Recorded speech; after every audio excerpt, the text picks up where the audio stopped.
Sunday Meditation, May 24th, 1981. LL Research, channeling Hatonn.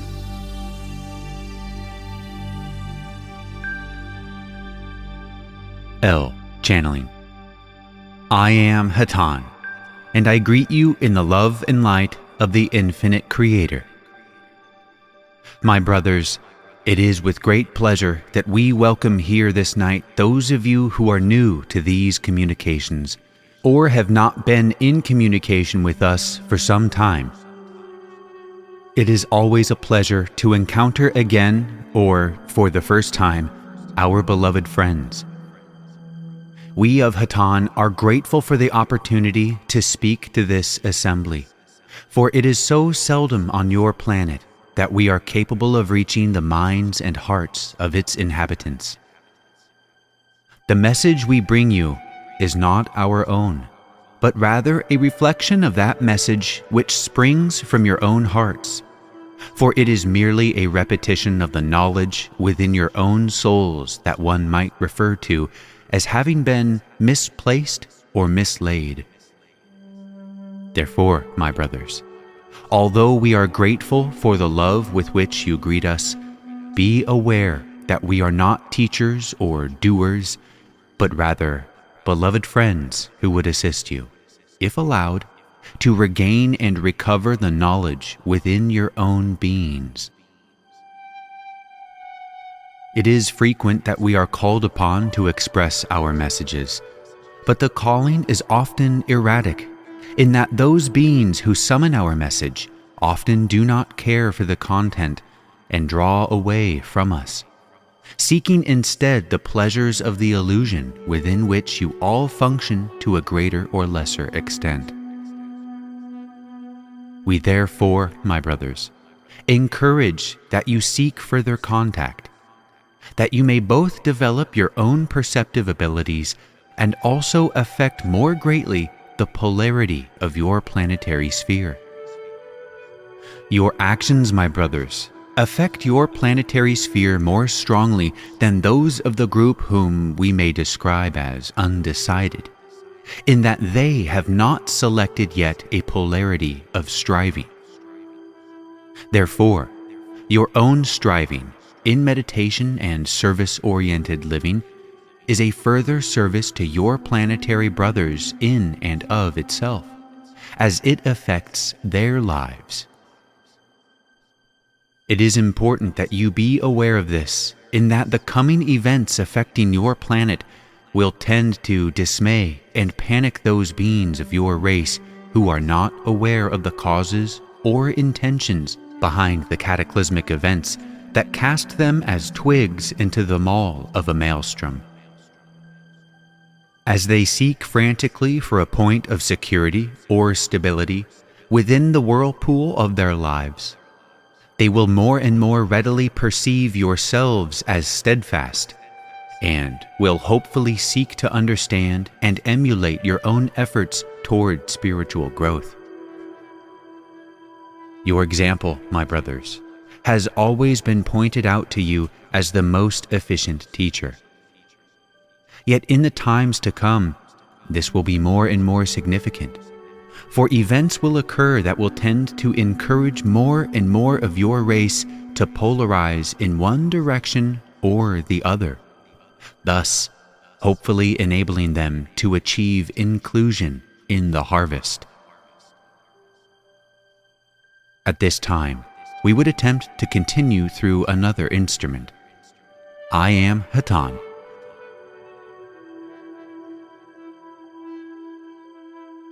Carla, channeling. I am Hatonn, and I am now with this instrument. Again, I greet you, my friends, in the love and light of the infinite Creator. To continue, my friends, how often have you acted and thought on the basis of the illusion that there is such a thing as being justified? How many times have you condemned yourself because you were not justified in your own mind? When one has not sufficiently sought to know the self, sought to know the Creator and the Creator within themselves, one is liable to accept what might be called a belief that those ethics and dogmas of your peoples have an independent propriety.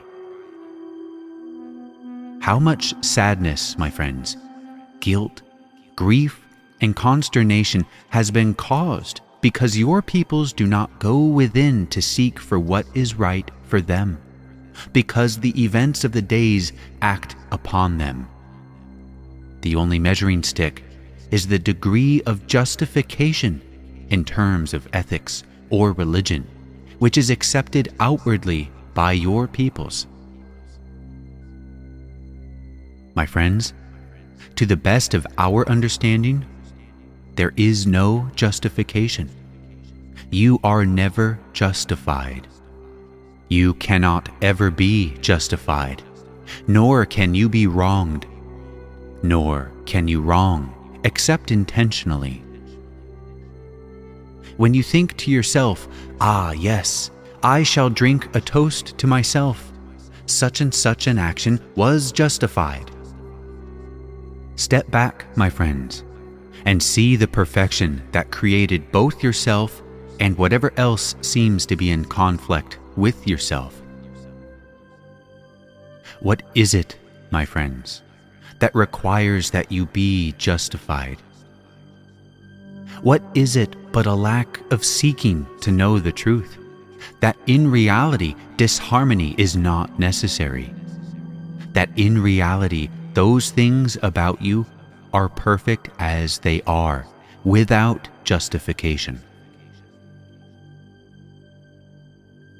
Within your illusion, my friends, there is and there will be much that has no justification. But you, my friends, may transcend that illusion by seeking within yourself a wider perspective, a deeper realization.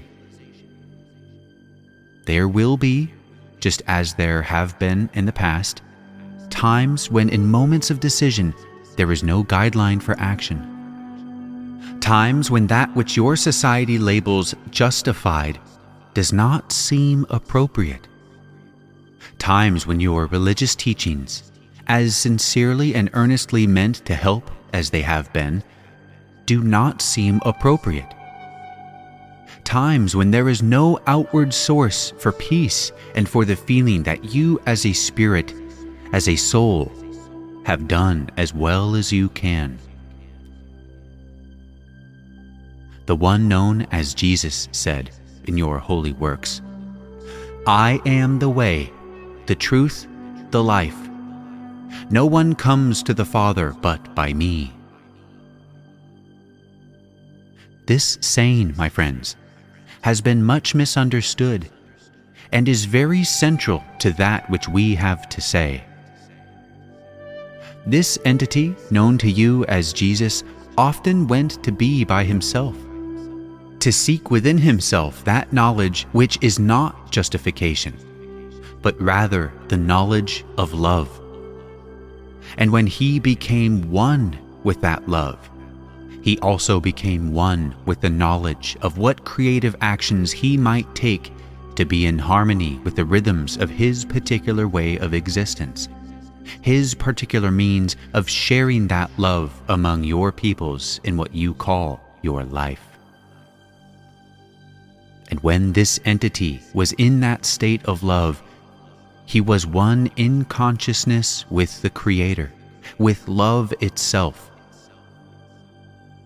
And you also, my friends, when you find that consciousness, when you find that selfhood, that I which is beyond justification, concerns, and worries, that I which may move mountains, you too will be the way, for love is the way, the truth. For is not love the truth and the life? And you will be one with the Father, for there is no road to the Father but by love.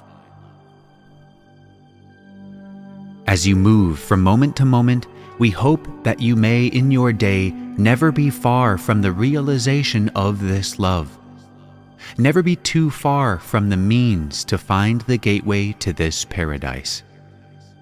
For never will others find justice in all that you do, and never will you find justice in those things that others do. This is not the way of the illusion, but in the knowledge of love there comes a peace of the feeling that all things are love and that all things are of one creation.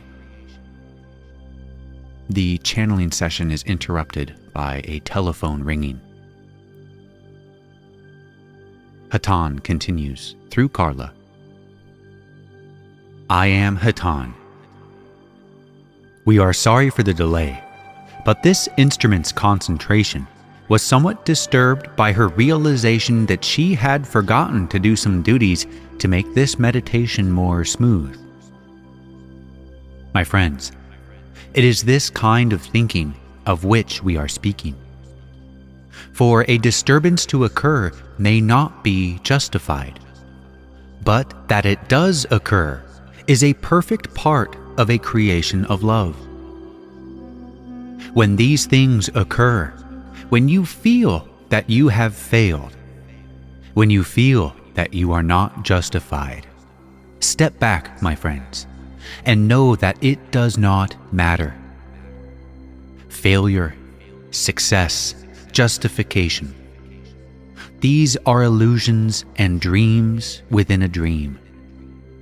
Know yourself, then, as one who is learning from failure, from success, from striving and from not striving, and accept all those things in yourself and in others. At this time, we would pause that the one known as Lightos may pass among you and offer you the conditioning wave that will enable you to become somewhat more aware of our presence. Merely mentally request that we be with you, for we would not interfere with free will, but are always happy to aid in the deepening of the meditative state. We shall resume through another channel. I am Hatonn.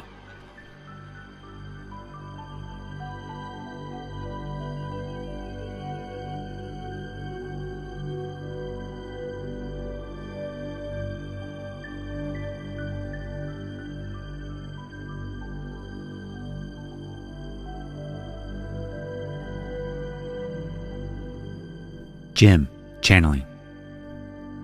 I am Hatonn, and am with this instrument, and I greet you once again in the love and the light of our infinite Creator. It is our privilege at this time to offer ourselves in the manner of answering questions which you may have. Are there any questions which we might attempt to answer through this instrument? L. I have a question, Hatonn. Earlier this morning, while sleeping, I had a rather unusual dream. Would you care to comment on that? Hatonn. I am Hatonn, and am aware of your question. We would suggest that in dreams of this nature, that you consider carefully the message which you feel through your own feelings in response to the dream. Your dreams are often ways in which another part of yourself chooses to express self to you, to gain an avenue of your attention which normally is not open to it while you are in your waking state. In this general way, are we able to respond to such a question? To speak to the specific nature and content of the dream, we feel would be an infringement upon your free will, but wish to say that the significance in your dream is as you perceive it. May we answer you further, my brother? L. No, that answers it well. Thank you. Hatonn. We thank you. Is there another question which we might attempt to answer? Carla. Could you give some sort of probability for the Mount St. Helens and that chain of volcanic openings in the earth having problems again in the next few months?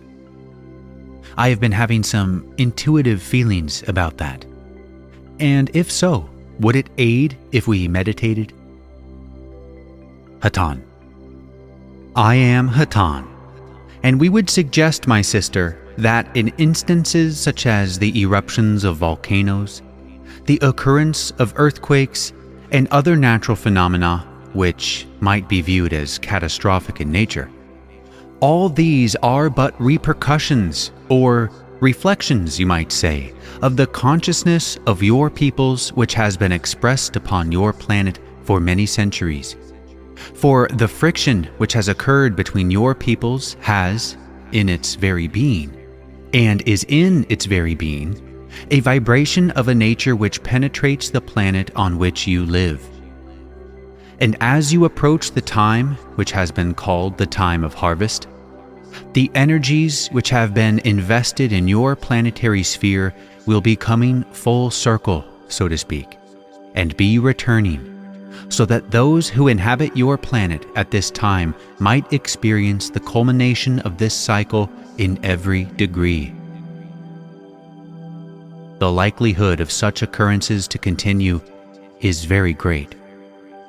To state when such might occur is very difficult. For those, such as yourself, who are interested in alleviating some of the difficulties that ensue when occurrences happen, we would suggest the healing meditation which we have mentioned in other sessions. To simply restate, we might say that in your state of meditation, you might see your planet as it is, with many fissures and openings, scars and wounds, that there might be seen here and there darkness and ignorance, that this might be held in your vision for a few moments, and then you might see your planet beginning to shine with a light emanating from various locations, and continue to see the light spreading until your planet glows as a sun. In this way, you will lend the healing energies of your visualization to the healing of the energies which have so long been festering within the material part of your planet. May we answer you further, my sister? Carla. No, thanks, Hatonn. I think I got it this time. Hatonn. Again, we thank you. Is there another question which we might attempt to answer? L. Yes, I have a question concerning healing, especially in light of your previous discussion of justification. It would seem to me that some lessons I've been receiving recently concerning healing would indicate that there are instances where it is appropriate to either heal or refrain from healing, and that an individual would intuitively know when it would be appropriate. But that my previously held concept that healing impartially without perception of the results of the healing is less correct. Let's see if I can rephrase my question. Could you consider that an accurate interpretation of the lesson that has been presented to me lately? Am I perceiving it correctly? Hatonn. I am Hatonn, and we would say, my brother, that in general you have perceived the process of healing to the best of our understanding in a correct manner. To further explicate, we may say that to heal without the permission of the one to be healed is not permitted, or shall we say, advisable. And we may further add that in many cases, most cases, not possible, for the one who is to be healed must not only give permission to be healed, but must also take part in the process by opening the self to the energies of a healing nature which are being prepared for that entity and which will be transmitted through the channel known as the healer. Because each entity is a part of oneness, each entity participates in the transfer of energy from one part of the oneness to another. The healer, so called, is the means by which this energy is transmitted. The one to be healed must recognize that there is within its own being that part which is not in balance. This part must also be accepted. This part must be recognized, and this part must be forgiven for its imbalance. Then, with this state of openness created within the one to be healed, then may the energy from the infinite Creator flow through the channel to the one to be healed, and then may the healing process occur. May we answer you further, my brother? L. Yes, there are 2 other areas I would like for you to address on that subject, if you will, please. Side 1 of the tape recording this session ends here. We pick up on side 2 with L asking this question of Hatonn. First, is the area of healing on second-dimensional beings, for instance, an injured animal? Second area I would ask you to address is the area of attempting to channel healing for an unconscious human being. Hatonn. I am Hatonn, and we may answer you, my brother, by saying that in both cases, since conscious consent cannot be given, then the abilities of the healer must include being able to communicate with the higher self of each entity. This is especially true in the case of the second density being, for it is not usually the case that clear communication can be achieved with those entities who do not have the, shall we say, complex of mind functioning or activated for communication. But in both cases, it is necessary for the healer to communicate, preferably in the state of meditation or prayer, with the higher self of the entity to be healed. And when the confirmation from the higher self is received, then may the healing process proceed. May we answer you further, my brother? L. No, you've clarified the areas that I needed clarified. Thank you. Hatonn. Again, we thank you. Is there another question which we might attempt to answer? Carla. Well, I had one, but now I have 2. The first one was just, I was kind of curious. It seems to me that some people have a touch with plants or animals that quiets the animal, or plants grow well for that person and not for other people. And it's almost an instantaneous state of communication between them, and I was wondering if perhaps this meditative state didn't have to be formal, but perhaps in some healers that are just gifted that way, could almost be communicated, almost through the fingers, instantaneously. Hatonn. I am Hatonn, and we would answer you, my sister, by saying that in some instances, rare though they be, such entities exist, that by their very presence and their very being, they heal those who are around them, who may not consciously ask to be healed, but who subconsciously, shall we say, recognize the presence of one who can heal. May we answer you further, my sister? Carla. Yes, the other question was considerably different. I have been watching with some passing interest the downfall of the world, and really glad it's happening so slowly, because otherwise I'd kind of get lost. But anyway, the news keeps being very bad, and you haven't been gone for quite a while, and I was pondering why it was that the Confederation and you hadn't powwowed and sent you off to send love to some world leader or another, because so many of them seem bloody-minded right now. And it occurred to me that it was possible that you had done, or perhaps people in the Confederation in general, had worked enough with the people of Earth that they were beginning to lose some of their polarity, because so much had been rejected. So much love had been rejected. I was wondering if this was true, and if this was, why you'd given up this tactic and just fallen back on talking with groups like ours. Hatonn. I am Hatonn. And to this matter we would say that, fortunately, within the Confederation there are many entities, many planetary entities such as ourselves, who are able to perform the tasks which, many times, as you know, we of Hatonn have been asked to perform. That being, the sending of love to certain areas and leaders of your planet to lessen the intensities and reduce the likelihood of the outbreak of war or hostilities. It is unfortunate that we observe that there are no fewer intense areas upon your planet than there have been in the recent past. At the present, there are many areas which present the likelihood of the outbreak of hostilities.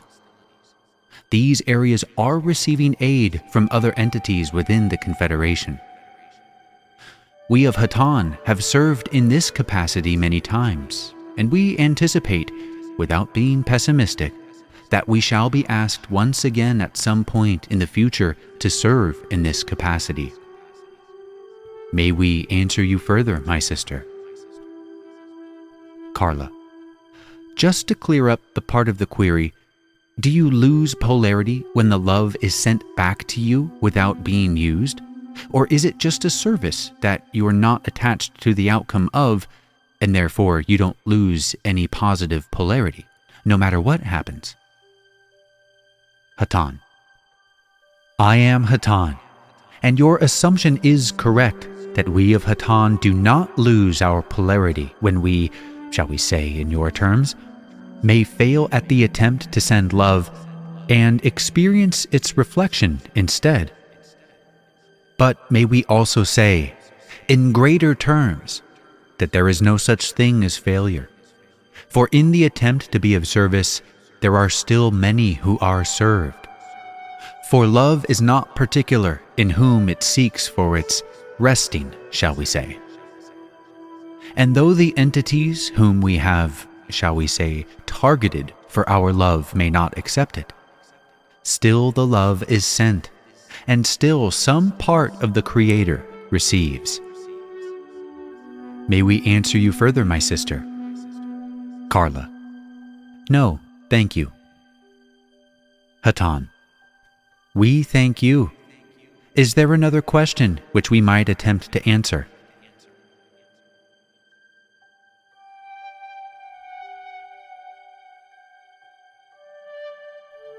I am Hatonn. Once again, may we say it has been a great privilege to be able to address your group this evening. We hope that in some small way our simple message has made a spot or a place of love a bit larger in your being. We feel it is a great privilege to be asked to join you in your meditations. We of Hatonn are beings of service.